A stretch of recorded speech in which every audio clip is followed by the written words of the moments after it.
Hello, and welcome back to The Independent Pianist. I'm your host, Cole. If you've followed my channel for a while, you will know that I love Gershwin's music. Of course, my little logo jingle from Liza, arranged by Earl might have given that away already, but I also did a video of the complete concerto in F a while back, and I love all of his original piano music, his orchestral music, everything basically. Porgy and Bess is one of the greatest operas ever written, in my opinion. But of course, the centerpiece for many people when it comes to Gershwin's output is his songs. These amazing, fascinating, beautiful songs. And there's many wonderful transcriptions you can find out there as well. Some by the composer himself, and many others have tried their hand at rearranging these lovely pieces. So today we're going to a composer from England, and we're looking at one of my favorite arrangements by Michael Finnissy. And Michael Finnissy actually did a whole series of Gershwin arrangements. I think there were 13 in total in the first collection, and then he did another collection as well. You might have already heard of Michael Finnissy if you're at all familiar with avant-garde classical music. He was at the forefront of a movement known as the New Complexity movement. Apparently this title is one that Finnissy himself rejects, and I think with good reason. Having looked at a bit of his music, I think this collection of Gershwin song arrangements show him to be very versatile and sensitive. He does much more than just write super complicated music. Now, if we want to look at one of the reasons why Finnissy might be categorized as a complex, so-called complex composer, it might be because of the rhythmic freedom that he employs.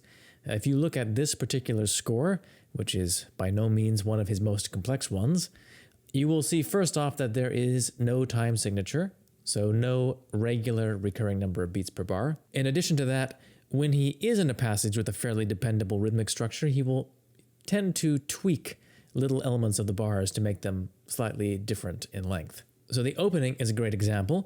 Basically, he's writing in a 6/8 meter here, but he slightly extends these four notes.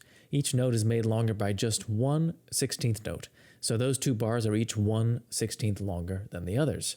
So this might seem kind of weird at first, but when you realize that these notes are actually very important notes in the melody, so the initial note of the phrase and the high point, you start to realize that he's showing a very expressive and subtle agogic style rubato with this notation, and just a slight lingering on these notes. It's the sort of thing you might even do on your own accord, but here Finnissy just shows you. So here's what it sounds like in my version.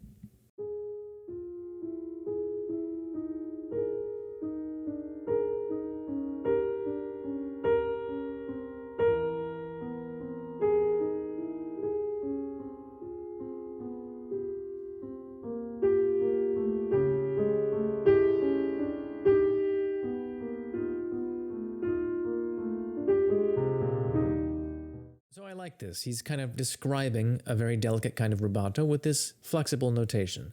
It's relatively simple and ingenious, but later on the rhythmic notation becomes a little bit more elaborate and possibly intimidating for some of you out there. So I'd like to elucidate at least one passage. Take a look at this one.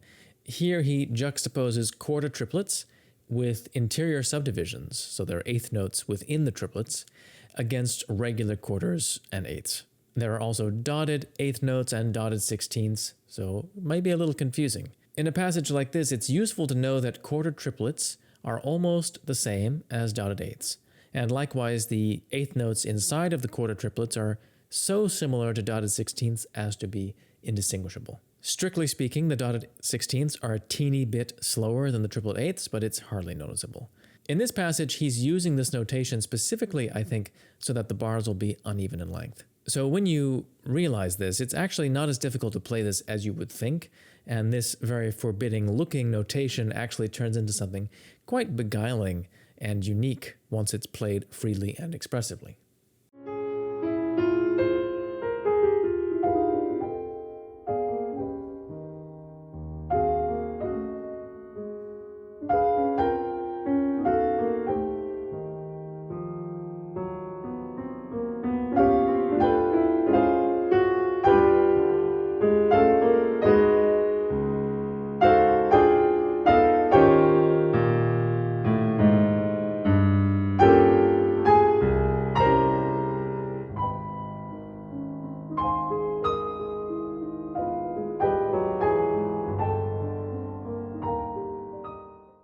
course, I looked up some of Finnissy's own interviews. There are several on YouTube that are very interesting to take a look at.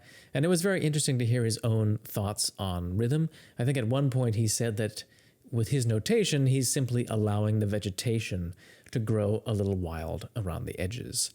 He's just imitating nature. So then also there's the question of harmony here. And Finnissy, in some of his music, seems to be very happy to just kind of toss conventional harmony out the window.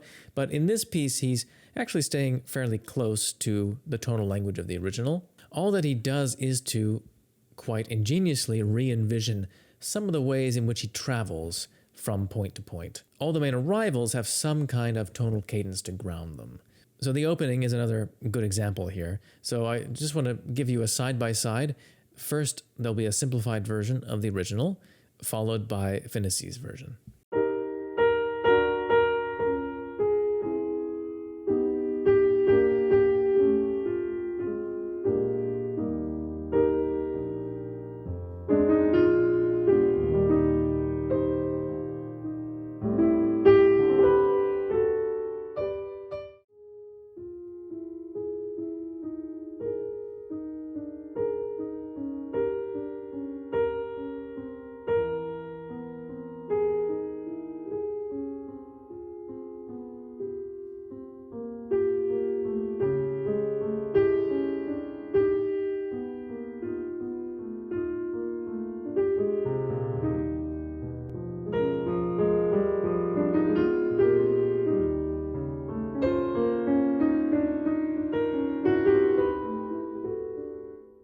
So it probably sounds pretty wild, and it is, but you can hear that he comes back to a tonal cadence at the end of the phrase.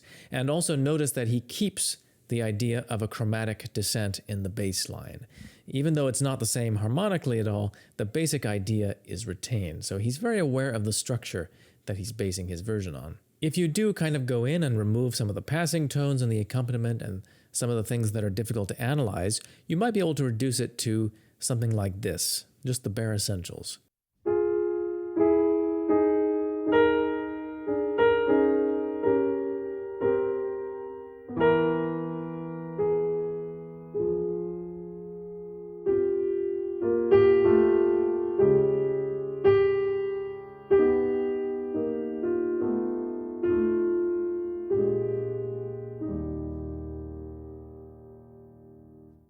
So you can see that what he's kind of doing here is making the first half of the phrase centered around F minor, instead of starting on E flat major like in the original. So he's making the opening B flat a kind of long, drawn-out suspension of sorts, resolving into the A flat. It's a really imaginative and lovely idea. In other places, there are times where Gershwin is kind of oscillating back and forth to the tonic. The melody has a very repetitive kind of swaying motion that it makes back and forth. And the harmony kind of follows that in the original, and Finnissy puts in some kind of great substitutions, almost like a jazz harmonization. And I've marked a few of those as well. So in addition to that, I've also included Ira Gershwin's beautiful words for this song in the video. Finnissy pretty much follows the original melody note for note, so it was easy to put them in. And if you are interested in hearing a more standard version from the time the original song was written, I do include a link in the description box to Judy Garland singing this in the movie version of Girl Crazy. It's a very good version. It makes a good contrast with this arrangement from Finnissy. So I hope you enjoy this little gem. Hopefully it'll inspire you to go take a look at some of these arrangements. They're wonderful but underplayed, unfortunately. Please also do consider supporting the channel financially. You can do that in a variety of ways. One way is at www.patreon.com/independentpianist. I also have links for PayPal, Venmo, and various other methods of making donations in the description box below. Any support really helps me instrumentally in bringing you this content week after week. So I wanted to say a very heartfelt thanks to all of my current patrons on Patreon and any other methods that you're using to donate. I am coming up to a solo performance actually pretty soon. I haven't been playing solo concerts as often as I would like, but that's coming up pretty soon at the end of March. So I might do some things about recital preparation in the next few weeks, in addition to some more great music. So just stay tuned for that. Until next time, take care and keep practicing.